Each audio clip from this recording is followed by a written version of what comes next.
Hello and welcome back to Film on High. This is Decca. This is Alex. Today the film that we're going to review is The Shining. This came out in 1980, directed by Stanley Kubrick, starring Jack Nicholson, Shelley Duvall, Danny Lloyd, and Scatman Crothers. A struggling writer, Jack Torrance accepts a job to be the caretaker of the Overlook Hotel for the winter season. Joining along with him is his wife Wendy and his son Danny.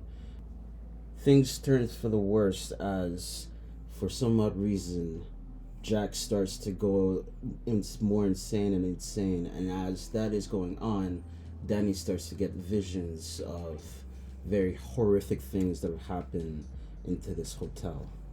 So, what'd you think of the film? This is a film that I just have to come right out and say straightforward. It's a masterwork. It's deservedly earned the reputation as one of the greatest and most iconic horror films of all time. But the road to get there certainly wasn't easy. It was a movie that was not received particularly well when it came out. There were a lot of harsh critical assessments, harsh critiques of the actors, and a particular kind of, I think, harsh critique of Stanley Kubrick's style. And maybe if you try to put yourself in the shoes of the critics and the audiences back in those days, and you look at the context of Kubrick's career, you can sort of understand that. Because Kubrick, obviously, by this point, had already established himself as a very forward-thinking and very unique director, very beloved director in a lot of ways. He'd made films like Dr. Strangelove, 2001: A Space Odyssey, A Clockwork Orange, Barry Lyndon. So he was kind of coming off a pretty insane pedigree, and, you know, the critics were always waiting to see what he was going to do next. And if you just look at the movie kind of for what it is, I could see how some people could maybe see it as a step backwards. It doesn't have that sort of clever satirical edge that movies like Dr. Strangelove and A Clockwork Orange had, and it doesn't have the kind of stunning visuals or effects that films like 2001 or Barry Lyndon had. There was also a lot of criticism directed at the actors, particularly Shelley Duvall, who was really raked over the coals by the critics, and she was even given the Golden Raspberry Award for her performance, which has since been rescinded, but, you know, still. And Jack Nicholson even was kind of criticized by a lot of people who felt like his performance was just really over the top. And one of the foremost dissenting voices in the midst of all this, believe it or not, was Stephen King himself. It's no secret at this point that Stephen King was not pleased with this adaptation. It was even kind of something that they referenced in the movie Ready Player One, you know, that Stephen King famously hated this adaptation. And I suppose I can kind of understand why, but this is where I have to come out and I have to be somewhat straightforward, and I have to make a statement that some people may consider a bit controversial, but I don't think that Stephen King's The Shining, the novel, is that great. Some people may disagree with me. I am a Stephen King fan. I've read a lot of his books. I've read The Shining, read it more than once, actually, and it's not a bad book, but I don't think it's one of his all-time classics. I think there are a lot of kind of markers of a writer who was still maturing, a writer who was still kind of coming together and finding his style. The book itself, to be perfectly blunt, the whole thrust of the book and what it's about, it's basically the story of an unlikable, violent, abusive, self-pitying alcoholic who is absolutely terrified that he is going to turn into his father, and surprise, surprise, he does. Like, I can sort of understand why this resonates with a lot of people, and Stephen King especially. Like, the book was kind of a reflection of his own personal issues, like things regarding his own kind of alcoholism and his own anger and resentment, like the anger that he felt sometimes towards even his own children and things like that. And that's something that's really particularly contained in the character of Jack Torrance in the book. He's like this struggling writer, and he's in a really dark place. Like in the book, we get more details about him. Like in the book, I guess you could say he's a bit more fleshed out, but he certainly doesn't come across as a particularly likable or sympathetic character in the book.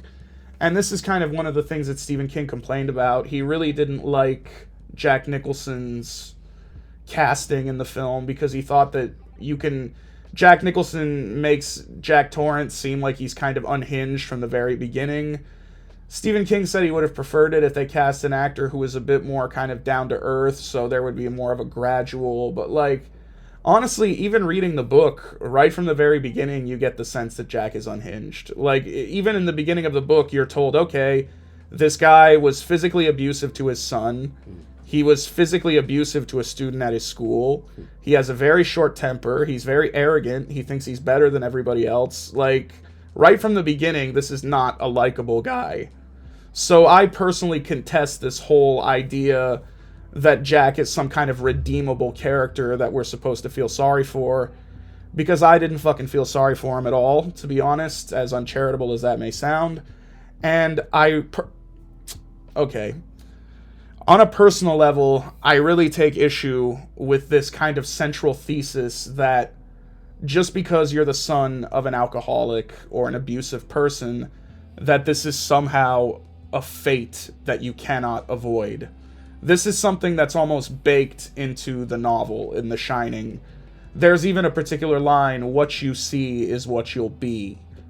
There's this idea that because Jack was the son of a violent alcoholic, that he was going to end up that regardless, and I call bullshit on that. I was the son of an alcoholic. I've never taken a drink in my life. I really don't like that logic. I think it's irresponsible and somewhat of a cop-out. So in a lot of ways, that central idea of the book didn't really work for me. I didn't really care much about Jack Torrance. And there's this, kind of central motif of the family falling apart and stuff like that. Like, the character of Danny comes across as much more engaging in the book, as he's this kind of young, precocious child, and we get insight into the development of these weird kind of abilities he has, which are, that's what gives the story its title, The Shining. These almost like psychic or telepathic abilities that Danny has.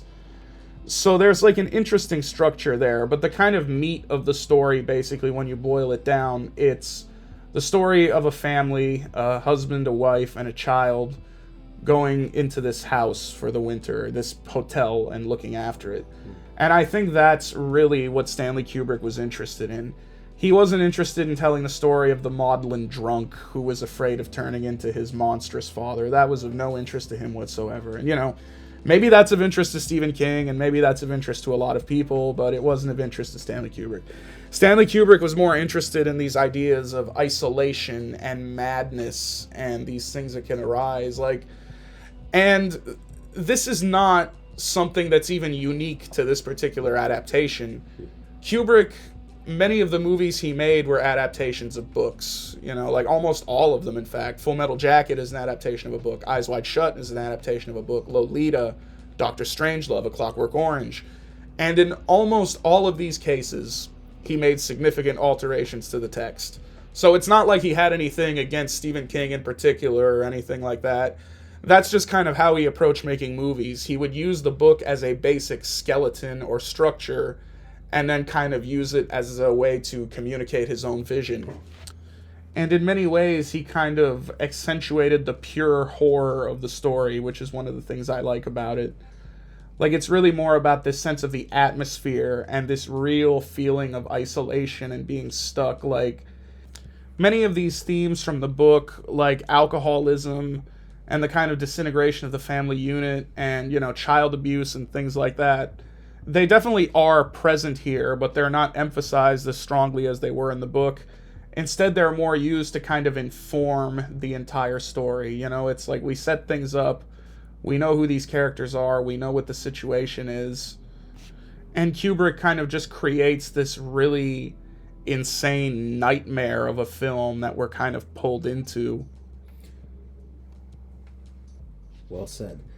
With the characters themselves, it works really well with the pacing. And what I mean by that is that, as you mentioned, the slow descent into madness, even though you're given a hint of it with Jack in the beginning and just mannerisms, all that type of stuff. What's intriguing about this film is that you have the idea that, okay, cool, they're gonna go to this weird ass haunted hotel, and this kid has this way of basically looking beyond the veil, as you know, explained into this film, but it goes even beyond that. So as you're watching it, you just, at first, if you've never watched it, you're just gonna think like, okay, cool, so he's got magic powers, he's gonna save the day, and it's gonna be that. And it's like, no. With the character being a writer going into this hotel, he's thinking, okay, if I'm gonna be a caretaker, we have the hotel for ourselves, I'll have ample amount of time to just be able to write something. And this guy's suffering from writer's block. So with, let's say, and I like how he designed the hotel, where it's spacious, it's grand, but sitting down for hours on end, for days on end, trying to figure out something good to write, it almost feels like the walls are actually talking to you. You know, the echoes of the actual hotel itself, just the creaks, the cracks, just all of it starts to get to you. And the most important factor is like the horror of what happens when you don't socialize.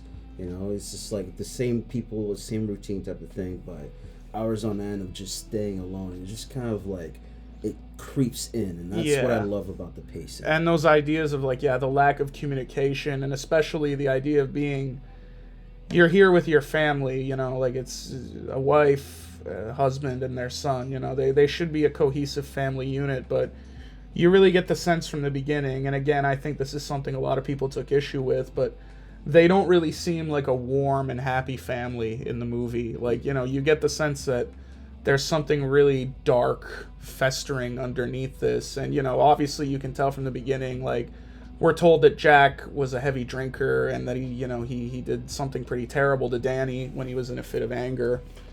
And, you know, like, Wendy, who I could say a lot about Wendy in this film. I think the performance and the character are just amazing, but you know, whether there's a certain amount of denial there, or this idea that she has to kind of put on a brave face, you know, like she's almost like trying to like put a spin on all this and make it seem like something great, but there's almost like this idea of like a mask where even she knows what's going on. She's aware of, because, you know, like this thing that Jack did to Danny, like, it's almost like the shadow of that is hanging over them. Because, like, you know, obviously this was a different kind of period where, you know, maybe physical discipline against children was a bit more acceptable compared to now.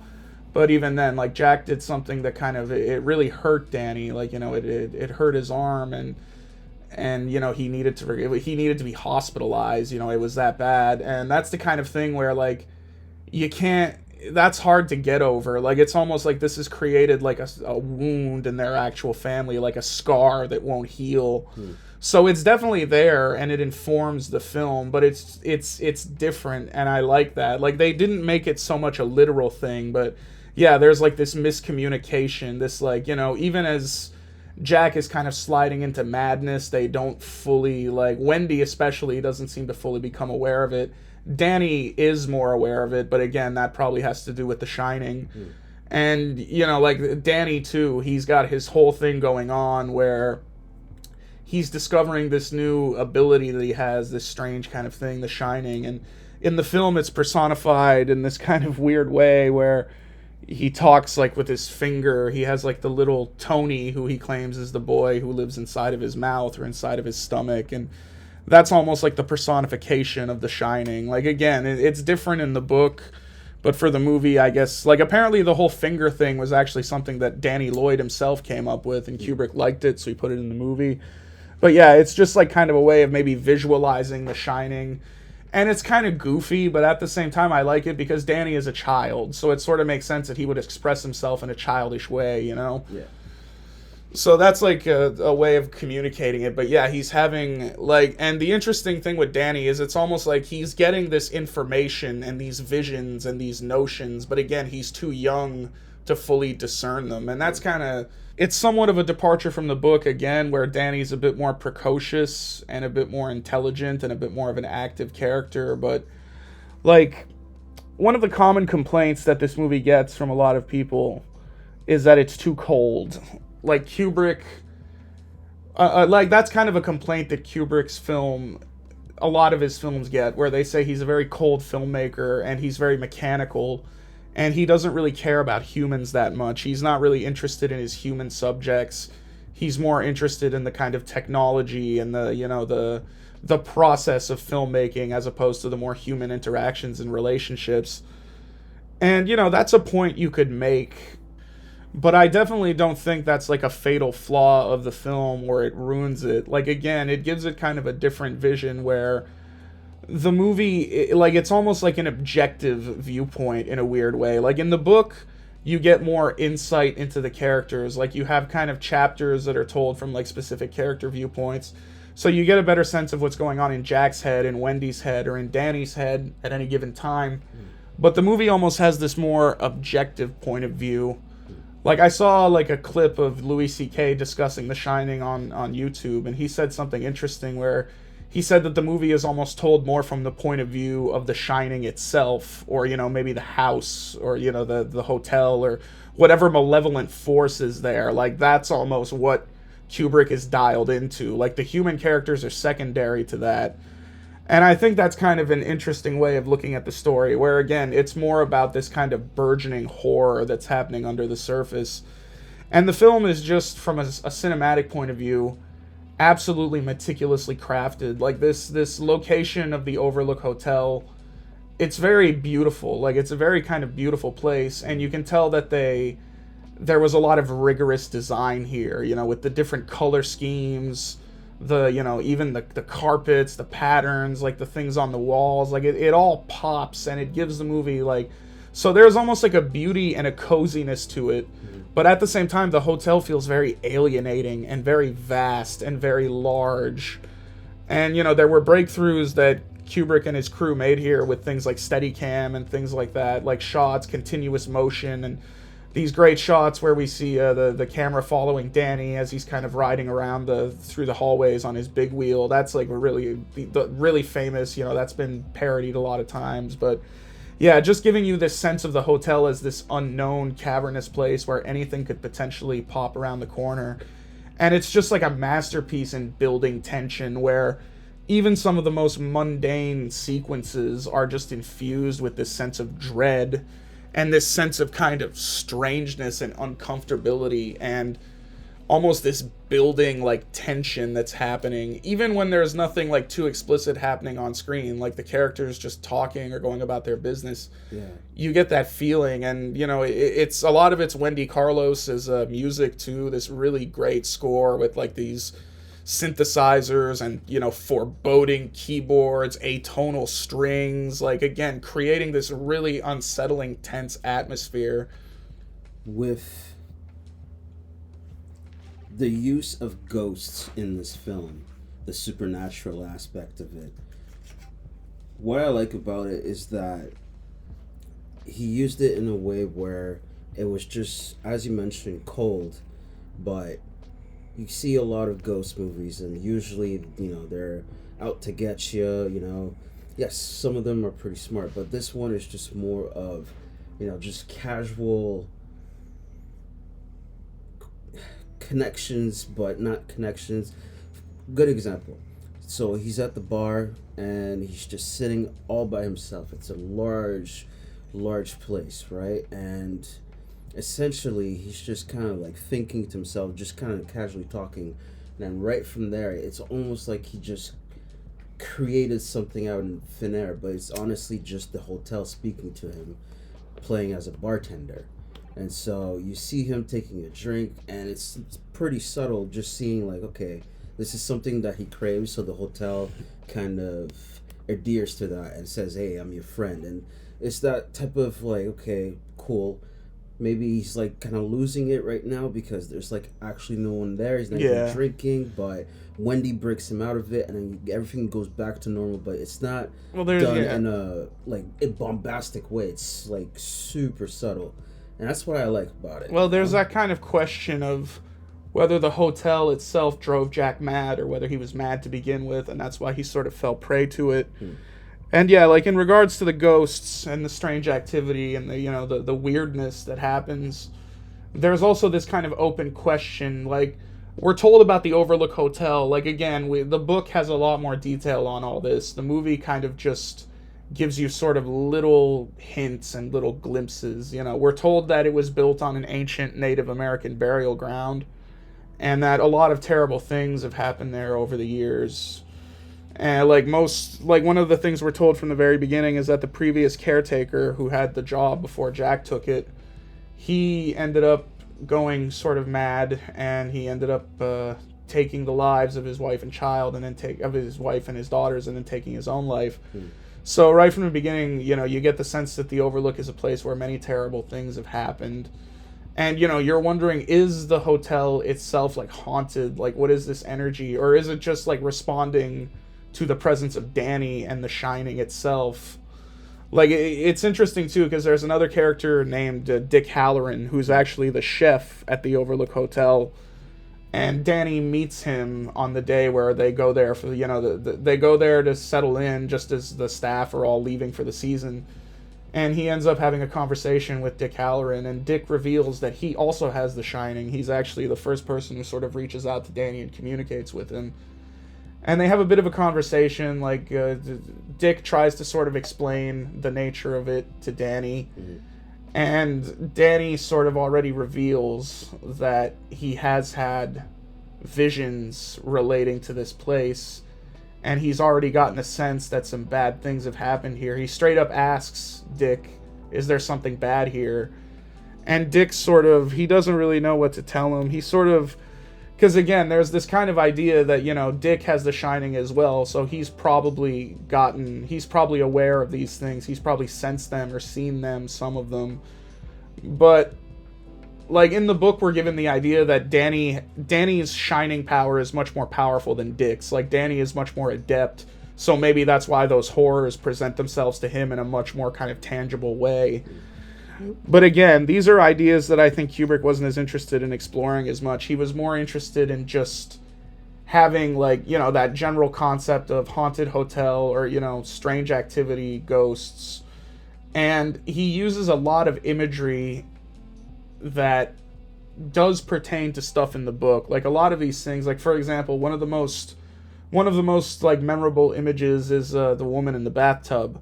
That's actually something that's present in the book as well. It's sort of used in a different context, but we're given a bit more backstory to, who these, like, and, I could see how people would like that, like, being given, like, more information about what's going on, but I sort of appreciate the fact that Kubrick used a lot of these images without context. It makes them more startling and more disturbing and more bizarre, and they kind of linger in your mind. Another really notable example would be there's a scene towards the end where Wendy is running through the house, and now there's a lot of, like, strange things happening. She's seeing all of, like, these weird things happening everywhere, and she looks into a bedroom, and she sees a particularly strange thing happening between a man dressed in some kind of dog costume and an older man, and, like, it's a really weird moment. And when you read the book, you get more context. Like, the book sort of explains who those guys are and what the whole deal was. But I remember when I was a kid, when I saw that, it just haunted me so much, because, it's not referenced elsewhere in the movie. It's just shown to you, and you're like, what the fuck?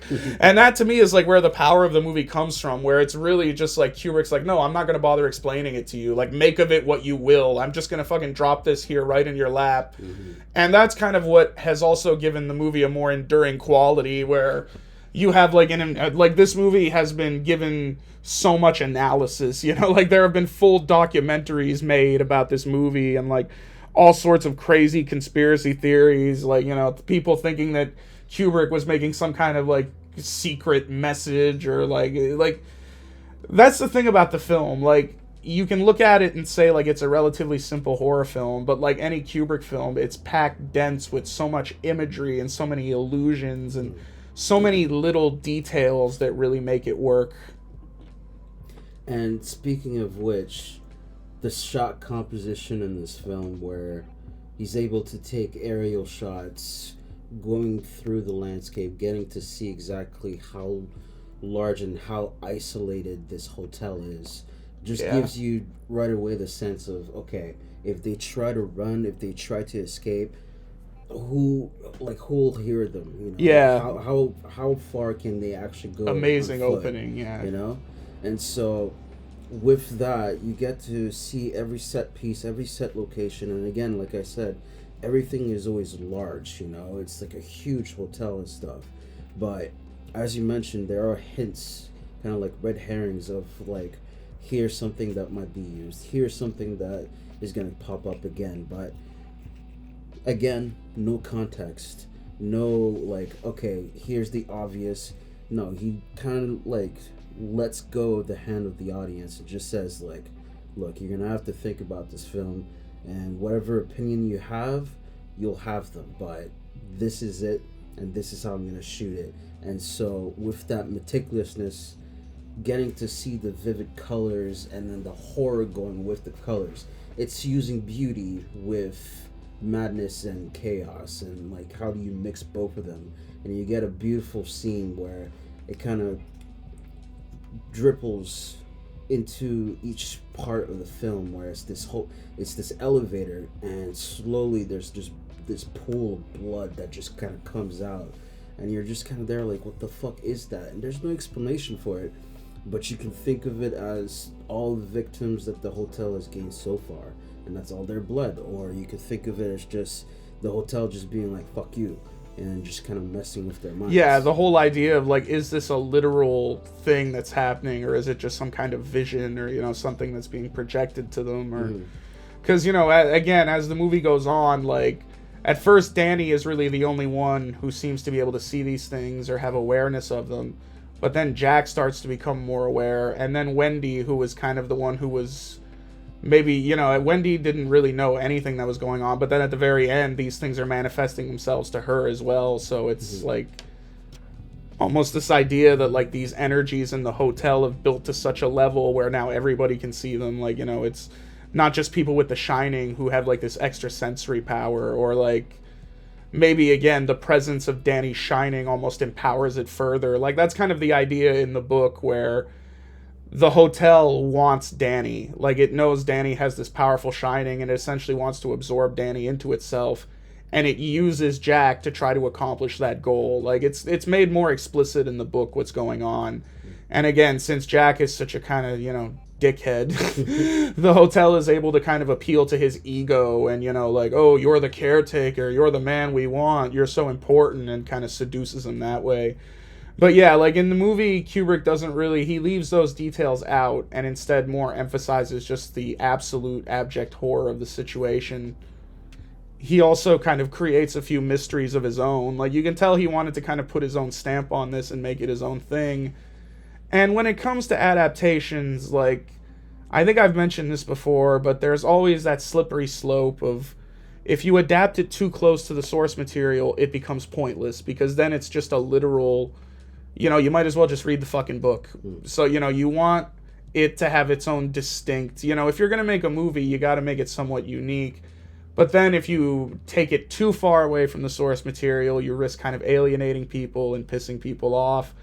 But I think I like the way Kubrick approached this, where it feels like, he just used this kind of concept and idea and made his own sort of movie, but like almost like a different kind of take on the same story, like it, the book is still valid. Like, if you like the book, you can read the book and everything, but the movie just has its own sort of approach to it, where it really just, it drains out all the extraneous stuff, like all the extraneous detail, all those kind of things, and it really just focuses on this really kind of desperate, horrific situation. this crumbling family, this man who's kind of falling into madness, and this child who's kind of being plagued by these visions he doesn't quite understand. Like, those ideas are kind of potent enough in and of themselves to really work. And the movie just builds and builds with this intensity and this horror.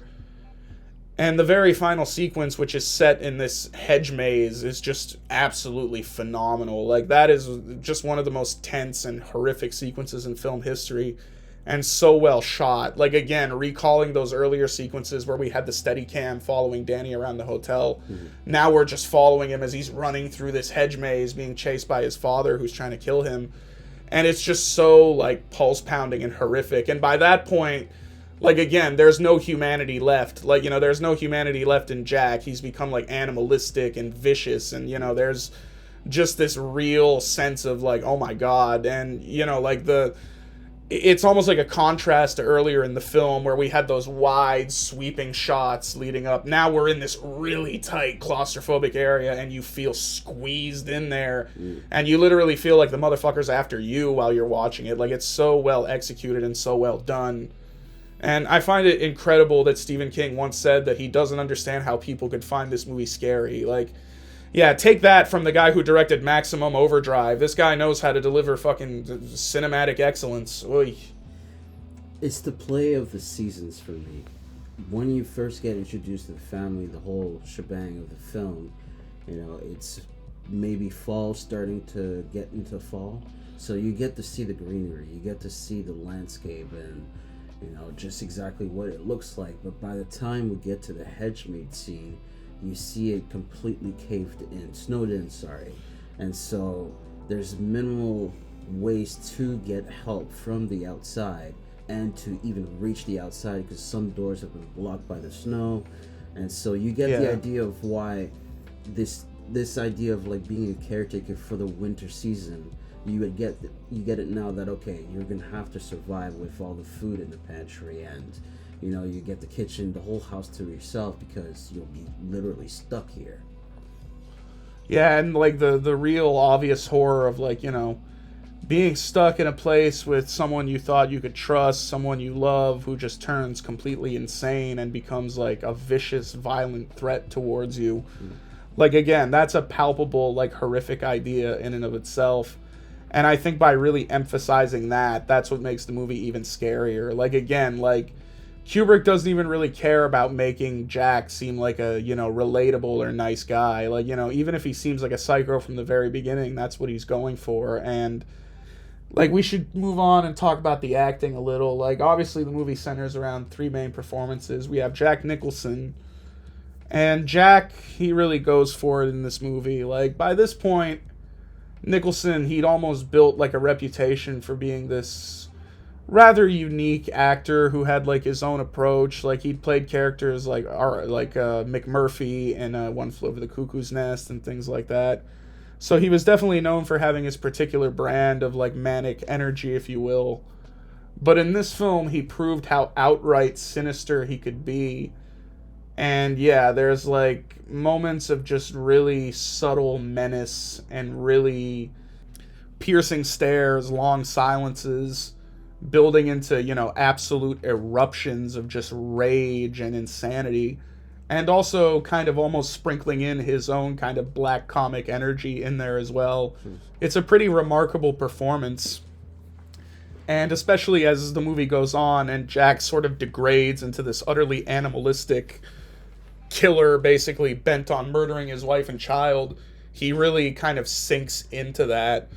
Like, I've seen some people mention that they find Jack Nicholson's performance, like, comical or goofy or over the top, and, you know, whatever, but I think it really works for the film. Like, when I was a kid and I saw this, I was terrified. I had nightmares of this guy. I'm not joking. And Shelley Duvall, the wonderful Shelley Duvall, who just recently passed away, rest in peace. Rest in peace. Her performance in this film is nothing short of amazing, and it's a crime that it took so long for that to be recognized.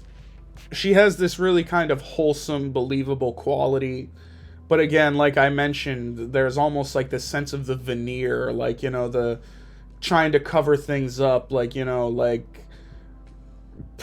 purposefully overlooking what she should be aware of. Like, she almost willfully overlooks Jack's kind of building. She knows there's something wrong with Jack, but, she won't quite acknowledge it. And in a way, you sort of understand that because, that's the blind spot that can sort of happen when you're in a relationship or when you love someone. And kind of, emphasizing that whole idea of the sort of battered wife. And, like, the movie, we never get any idea, at least, towards the end of the film or anything, that Jack has been, like, outright abusive to Wendy. But there's sort of that tone to their relationship. And she really conveys these nuances really well. And later on in the film, as the horror builds and builds, so much of the credit has to be given to her, as she just delivers one of the most wrenching and, like, just the sense of how terrified she is, how exhausted, driven to the absolute limit.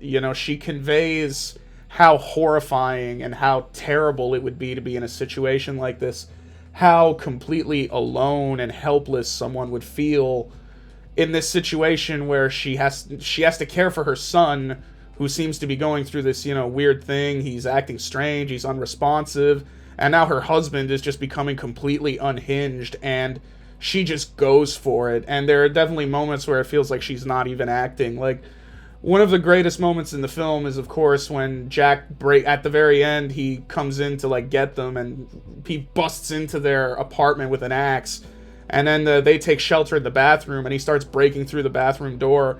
And we get this really kind of amazing, iconic shot of Wendy in the corner just screaming in terror as Jack is hammering through the door with the axe.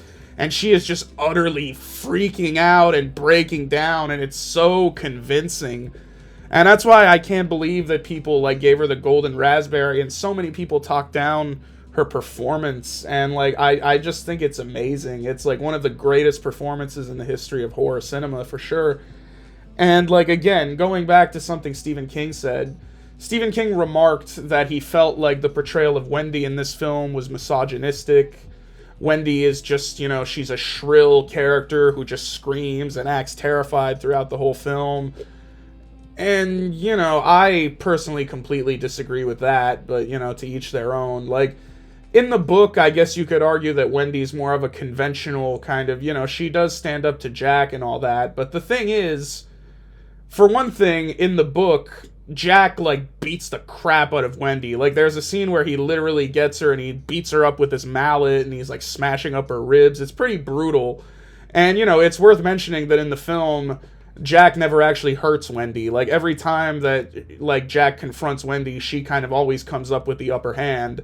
So I really contest the idea that it's misogynistic. Like, I think it's realistic. Like, again, just because she's afraid, that doesn't mean she's weak. Like, anyone would be afraid in that situation. And, if anything, I think it's much more realistic than to just give us, like, another standard, final girl type of trope that we've seen in so many horror films. Like, Wendy is depicted as, human and frightened, and she's understandably terrified as all of this is happening around her. And I don't think the film would have worked nearly as well without Shelley Duvall's acting, like, really convincing you of how horrific and terrible this situation is. And there's also Danny Lloyd, who plays the young Danny. Danny Lloyd's interesting. He didn't really go on to have a film career after this. He sort of, I think he's a biology teacher now.